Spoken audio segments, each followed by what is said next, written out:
In front of me is DOOGEE Note 56 Pro, and today I would like to show you how you can use voice recorder.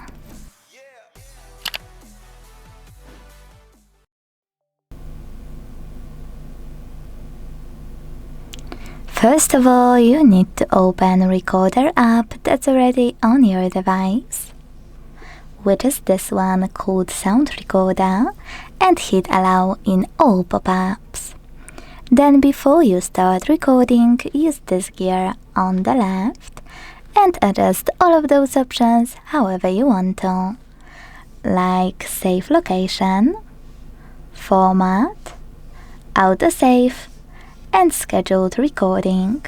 Here you need to pick Scheduled Recording Time and hit Save to apply it. To disable it, tap on green switcher until it's grey.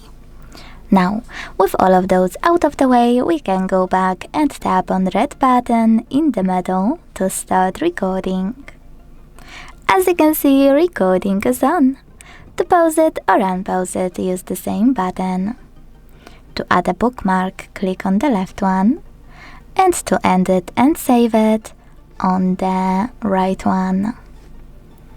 Now to access it, you need to make sure recording is off, and this button with 3 lines is available on the left.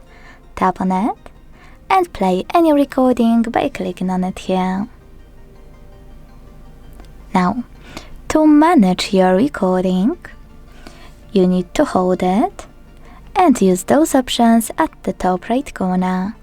This one, which is Share, those 3 dots, which will allow you to deselect it, rename it, set it as ringtone, and view details of it. Let's go with rename just for example. And last but not least, bin button, which is this one, to get rid of it. To confirm your choice, hit allow. Thanks so much for watching. If you enjoyed this video, leave a like, comment and subscribe. Bye!